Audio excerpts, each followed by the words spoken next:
2024 coming to a close. We look back on a year full of some massive blockbusters that have hit the big screen, and we've also seen some very impressive movie records be broken. It's been a humongous year, and I thought it was only right to talk about my top 10 movies of 2024.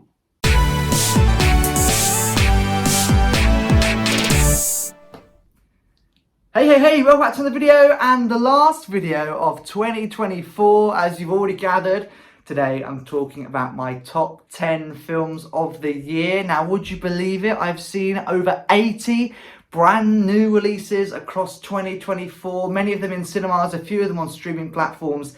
And today I'm talking about my top 10 favourite of all of those films. As you can imagine, trying to condense all those films down into a top 10 has been incredibly difficult. But I've done it, and today I'm talking all about them. But before I do, as I've done in every single movie review, these are just my opinions. This is just my own personal top 10. You may have a totally different top 10 to me, and that is okay because movies aren't made to cater for everyone. So films that I love, you may have absolutely hated, and films you love, I may have hated or not even watched, and that is okay because, like I say, movies aren't made to cater for every single human on this planet. And the fact that we may have polar opposite top 10s is so fun because it means we can start a conversation down in the comments section below. So please do share your top 10 films of 2024 in the comments section down below. I've got my cards, I've got the list. Without any further ado, let's start talking about it. And at number 10, just making it into my top 10, is Trap. Now, I remember seeing this film advertised in trailers before going to see another film, and I thought, no, not for me. And for some reason, I looked into it a bit more, I read the descriptions, and I thought it was going to be a horror. Now, I don't like horror films at all. I hate them. And I read more into it, and actually it wasn't a horror film, it was far from a horror film. And I booked tickets, and even after booking tickets for it, I was still like, nah, it's not for me. Not gonna be for me. I wasn't looking forward to going to see it. And actually, I went to see it, and I bloody loved it. I really loved the plot twists, the twists and turns, all of the unexpected events that unfolded. The way that this guy was managing to deal with everything that was happening, that was just so sophisticated. It was just a really, really good film. And I know that, is it M. Nightingale, something like that? I think that's the guy that makes these films. And I know that he's made a lot of films, and I know that quite a few of his recent ones have been quite controversial. But I really loved it. And this was the first film of his that I've ever seen. And I thoroughly enjoyed it, so I'm very happy that it's sitting comfortably at number 10. At number 9 is Twisters, the remake of the original Twister, and I was really pumped to see this actually when it came out. I saw it the night of its release, and I love Glenn Powell first off. I think he does a great job in anything that he's in, and I've seen him a lot now. I've seen him in Top Gun Maverick, Anyone But You. I've also seen him in Twisters, and I thoroughly enjoyed him in this film. What a great action film. We actually rewatched this as a family on Christmas Eve. We normally go to the cinema every Christmas Eve, but there wasn't anything that all of us wanted to go and see. So we ended up watching a film at home for the first time. That haven't done that in many years. And we decided on Twisters, and I really enjoyed it after seeing it a second time. The action, the fun, and I liked the way they took a modern spin on the original Twister. Since seeing Twisters, I've watched Twister, the original one, and I just really loved it. I think all of the cast did an exceptional job in this film, and I just thoroughly enjoyed it, and I'm very happy that it's at number 9 on my top 10 movies of the year. At number 8 is The Fall Guy, admittedly a very controversial one because a lot of people didn't really enjoy this film. I loved it, and actually The Fall Guy was going to be the first video that I ever did a movie review on, but I was just really too late. I was faffing about trying to figure out how to do these, and I just thought by the time I uploaded it, The Fall Guy would have been out for months, so there's no point making a movie review about it. So If actually became my first ever movie review. Coincidentally, I was sat in this exact spot, and I was wearing this exact outfit. Of course it was planned. Of course it was planned. But The Fall Guy was the original film that I wanted to start making movie reviews about, and I just really loved it. Admittedly, it wasn't anything amazing. It wasn't a blockbuster. It really did flop at the box office. But actually, I thoroughly enjoyed it. It was funny. It had so many laughs. It was just action-packed. It had a really interesting and complex-ish storyline, and I just really enjoyed it. Like I say, it's one of those films that you watch quite lightheartedly. It's not a film that you watch to intend to take really seriously. It's not that film at all. It's just a lighthearted, fun watch that you can just stick on a Sunday afternoon, and that is all I can want really from a film like that. And I'm really happy that The Fall Guy is in my top 10. At number 7 is If. Like I say, my first ever movie review was If. I was sat in this exact place and I thoroughly enjoyed If. And you know what? It's one of those films that nobody actually know who was the target audience for. Was it kids? Was it adults? Was it somewhere in the middle?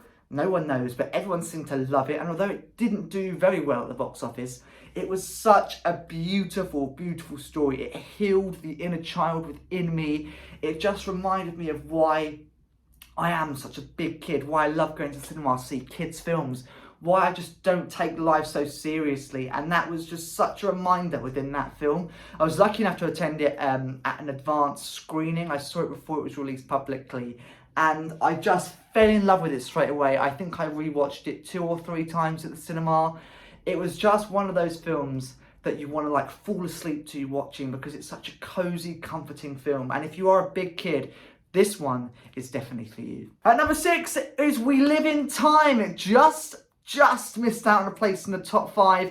And I did even question putting this in my top 10 films of 2024 because technically it's not even been released yet. It's actually dropping in cinemas across the UK on January 1st, 2025.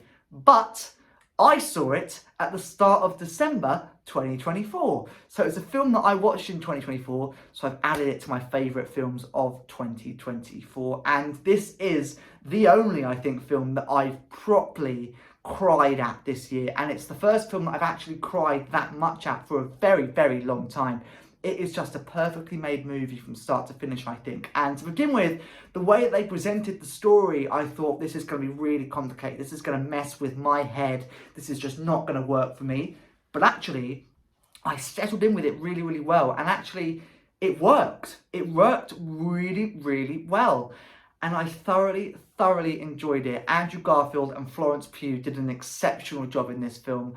And if you want to hear my full in-depth thoughts on We Live in Time, my full movie review of it is out now. I'll leave it linked in the description below. Maybe you want to go and check out my movie review before you go and check it out in cinemas from January 1st, 2025. But a beautiful film. It just missed out on a place in my top 5. Speaking of top 5, at number 5 is Moana 2. And I really did struggle with this film. I thought, do I put it at 5 or 6? We Live in Time or Moana 2? Which one gets number 5? And I did decide on Moana 2. Now, I feel like I was overly critical about this film in my movie review. And looking back, I watched my movie review on that film and I can understand, and I do agree with everything I say in that movie review. I feel like everything I say in my movie reviews, obviously, I say because I mean it and I feel that way. But I feel like I was just overly critical. And actually, it was a really good film. It was a nice sequel to the first Moana film. It wasn't as sophisticated as I thought it would be. I thought the first Moana film, was very sophisticated. It had a more complex plot compared to most Disney films. But this, again, was just a classic Disney. A bit of fun. It's doing really well at the box office so far. It's still in cinemas. It has some fun songs, some fun new characters that we're introduced to that provide a really nice element of humour throughout this film. And, of course, Dwayne Johnson does a great job as Maui. It's a nice follow-on to the first film. It's a nice sequel, I should say. And the thing with sequels is, a lot of people say they're pointless. And some films don't need sequels. They're perfect as standalone films. Moana was perfect as a standalone film. But I always feel like in order for a sequel to be made, whoever's making the film has to see potential and intention for a sequel. And I don't feel like there's ever a bad sequel. I just feel like there's a not very well made sequel. And some might say that's the same thing as bad. But in my opinion, I don't feel like there's such a thing as a bad sequel, because there's got to be some intention behind making a sequel. Else they wouldn't. Do you know what I mean? They wouldn't make a sequel if there was nothing to add to this story. That's with any sequel. And with Moana 2, I feel like it's a nicely made sequel. It adds new things to the land of Moana. So we find, you know, just a whole bunch of new people are drawn to the island. You know, there's just new elements and new exciting things that Disney added to the Moana franchise. And as much as people have criticised it, saying it's a bit unnecessary, and as much as I hold my hands up and say I was very critical of it in my movie review, it's actually a good film, and it's just a bit of classic Disney. So I'm very happy that it's at number 5. Just missing out on a place in my top 3 is Paddington in Peru. It's my 4th favourite film of the year, and I remember when they first announced the Paddington movie, I was over the moon. It feels like ages ago when they first announced the Paddington 3 was being made, and just shows how quickly time goes, because it has been and gone. It's been released, it's been in cinemas for a couple of months now, and it's everything you want from a Paddington movie, isn't it? It's just a perfect Paddington film. You know, it's not as good as the first 2, but that's because the first 2 were really good. They were always going to be 2 films that were going to be a really tough act to follow. Paddington Peru has a new director. It had been recast for Mrs. Brown, and I thought that's going to put me off. It didn't. I really enjoyed it. She did a really great job as Mrs. Brown. She obviously had a tough act to follow from the first 2 films. But this was just a fun film. It's everything you expect from a Paddington movie. It's wholesome, it's fun, it's got elements of humour, and it did really pull at the heartstrings at the end of the film. I thought, oh my gosh, I'm going to start ugly crying. I was already crying, and I thought, I'm going to start ugly crying here. I didn't end up ugly crying, not to spoil anything. But yeah, it really did pull at the heartstrings. But like I say, a wholesome family film, and it, just like I said in my movie review of the Paddington movie, it's just one set of films that makes you so proud to be British. And if you're in America, it's not even been released yet. So in America, it's dropping in theatres in January 2025. And if you're in the UK, it's actually being released on DVD, Blu-ray and 4K in February of 2025. So Paddington is still about. Right then, we enter our top 3, and making it at number 3 is Wicked. And oh my word, what a phenomenal film. We were all defying gravity and dancing through life about this one, weren't we? I loved it. I am an MT kid. I love musical theatre, but I also love the cinema and films. So to have these 2 combine is just perfect. I've never been able to see Wicked as a stage show, so this film was my first introduction to Wicked and the Wicked story, and oh my gosh, I was not disappointed. What an amazing cast, what amazing choreography, what amazing soundtrack, what an amazing team that made this film what it is. And obviously shops all over the UK and definitely America and all across the world were just flooded with Wicked merch, Wicked drinks. Everything was wicked this November, and rightly so. What an incredible film. It's just amazing, and it shows that MT shows can do really well as films if they're done really well, and Wicked was done really well. I'll be very interested to see where Wicked for Good, which was formerly Wicked Part 2, they've renamed it now, I'll be interested to see where Wicked for Good stands in my top 10 next year. Will it even make my top 10? Will it be my number 1 film of 2025? All I can say is we'll find out in exactly 365 days from now. Just missing out on a place at my number 1 spot is Inside Out 2. Now, for a very long time this year, Inside Out 2 was holding strong to become my number 1 film of the year. Before, it was nudged off the top spot by a film we'll talk about in just a moment. But this summer, we were all so happy to be revisiting Riley's Mind, and Pixar and Disney did an incredible job at making an Inside Out sequel. It is now the highest grossing animated movie of all time.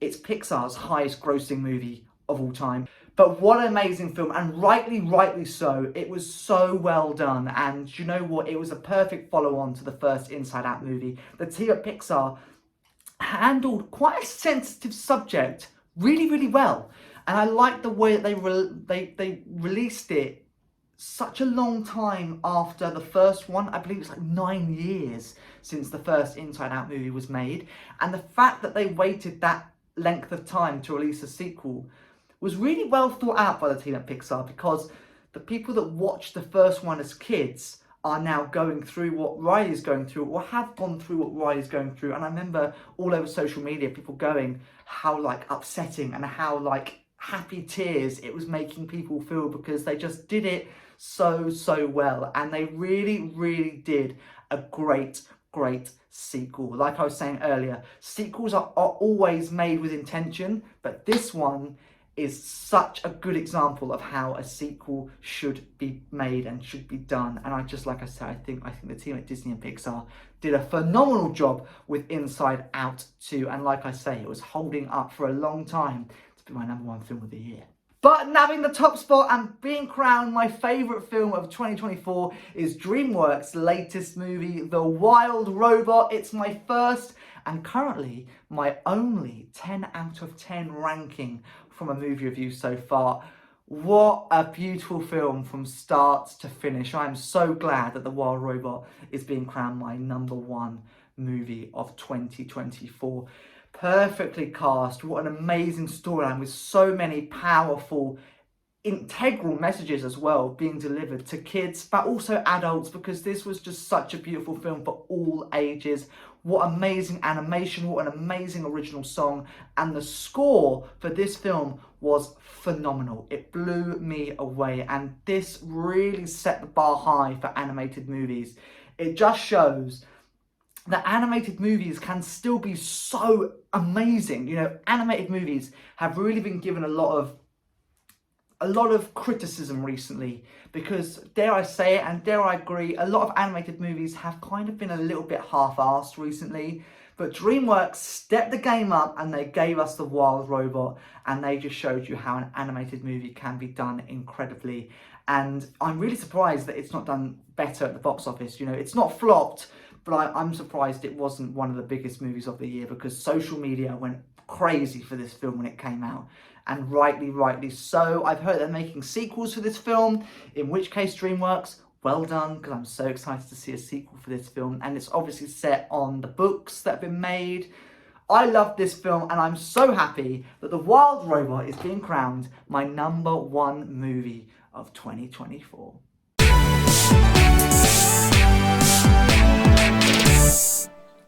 So there you go, there is my top 10 movies of the year. And like I said at the start of the video, your top 10 may be totally differently to mine. And if it is, or if it's similar, whatever it is, let me know your top 10 in the comment section down below. Hopefully we can start a conversation down there and talk all things movies 2024. And you know what? And breathe. That was a lot harder than I thought it was going to be. I had to talk about so many movies back to back. I don't know how I did that, but I did.